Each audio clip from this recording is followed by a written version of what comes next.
The year is 1967. A nation is divided by war. At the steps of the Pentagon, two armies face each other, one with bayonets and rifles, the other with signs and conviction.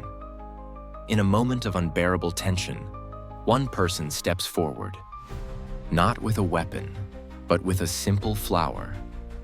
This is the story of the photograph that would come to define a generation, a nation on the brink. The year is 1967. America is a nation wrestling with its own soul.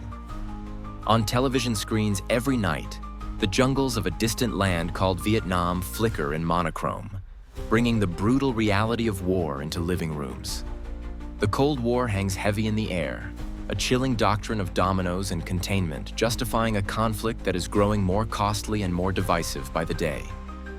A deep chasm has opened up in the country, a generational and ideological divide that feels more like a wound that refuses to heal. On one side stands the establishment, a government convinced of the moral necessity of the war, a generation that remembers the clear-cut good versus evil of World War II, and a silent majority who believe in patriotism and duty. On the other side is a burgeoning counterculture, a vibrant and vocal youth movement fueled by rock and roll, a rejection of materialistic values, and a profound sense of disillusionment. They see the Vietnam War not as a noble crusade against communism, but as an immoral, imperialistic adventure that is senselessly consuming the lives of their brothers, friends, and classmates through a mandatory draft. The air is thick with protest songs, the scent of incense, and the passionate rhetoric of change. It is a time of turmoil, of questioning, and of a desperate search for a new way forward. It is in this charged and volatile atmosphere that tens of thousands of people decide to take their message directly to the heart of the American war machine.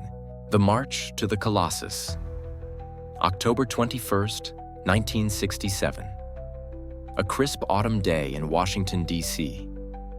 Over 100,000 people gather at the Lincoln Memorial. It is a diverse mosaic of America. Long-haired students with peace signs painted on their faces, stern-faced Vietnam veterans in worn-out jackets, middle-class families pushing strollers, poets, artists, and activists. Their goal is audacious and symbolic: to march on the Pentagon, the five-sided fortress that serves as the nerve center of the United States military. For the protesters, it is more than a building. It is the concrete embodiment of the war they despise. As the massive crowd moves across the Arlington Memorial Bridge, the atmosphere shifts. The mood, initially festive and hopeful, becomes tense and confrontational. Waiting for them is not a welcoming committee, but a wall of men. Hundreds of soldiers from the 503rd Military Police Battalion stand guard, forming an impassive line of olive drab green. Their faces are young, barely older than many of the protesters they face. They hold M14 rifles, fixed with gleaming bayonets that catch the afternoon sun. They are a human barricade, a stoic and silent representation of the very authority the marchers have come to challenge. The two sides of America now stand face to face, separated by just a few feet of grass and a universe of conviction. The air crackles with unspoken tension. A single spark could ignite an explosion, a flower against the steel. In moments of great historical tension, it is often the small, quiet gesture that screams the loudest. As the standoff continues, with chants and taunts being hurled at the silent soldiers, a young man breaks from the crowd. He has a shaggy haircut and is wearing a turtleneck sweater, the very image of the 1960s youth. He steps forward with a calm determination. In his hand, he holds not a rock, not a weapon, not an angry sign, but a single carnation. He approaches the line of bayonets, a fragile symbol of life and beauty against the cold, hard instruments of death. There is a palpable hush. The soldiers remain motionless, their training dictating that they hold their ground.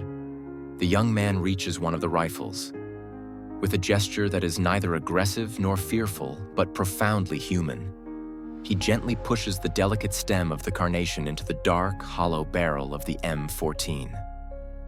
For a breathtaking moment, two opposing worlds collide. The flower, a universal symbol of peace and love, is now nested inside the barrel of a weapon designed for war and destruction. It is an act of profound and poetic defiance. It does not seek to break the line of soldiers, but to reach the human being behind the uniform. It is a silent plea, an offering of peace in the face of hostility, a question posed without words. Why are we fighting? This single, simple act becomes the defining moment of the day. Others follow his lead, and soon, more flowers are being placed in the barrels of the soldiers' rifles, transforming a line of menace into a surreal and temporary garden of peace. The immortal frame history is composed of countless such moments, but many are lost to time. This one was not. Perched on a wall, observing the scene, was photographer Bernie Boston of the Washington Star. He saw the young man with the flower and instantly recognized the power of the unfolding scene. He raised his camera and clicked the shutter, capturing the perfect composition: the flower, the barrel, the anonymous young man, and the row of identical soldiers. In that single frame, Boston encapsulated the entire conflict of a generation. The image, which he would title Flower Power, was a masterpiece of photojournalism. It was more powerful than any speech, more eloquent than any essay. It presented the central question of the era not with words, but with a stark visual metaphor. Interestingly, his editor at the newspaper initially dismissed the photo, burying it deep inside the paper. But its power was undeniable. It quickly spread, becoming a runner-up for the Pulitzer Prize and eventually one of the most iconic photographs of the 20th century. It became the visual anthem for the anti-war movement, a symbol of nonviolent resistance that resonated across the globe. Boston's quick eye and perfect timing ensured that this quiet act of defiance would never be forgotten. And that is the story of how a single, gentle act of placing a flower in a rifle barrel became an enduring symbol of peace in a time of war.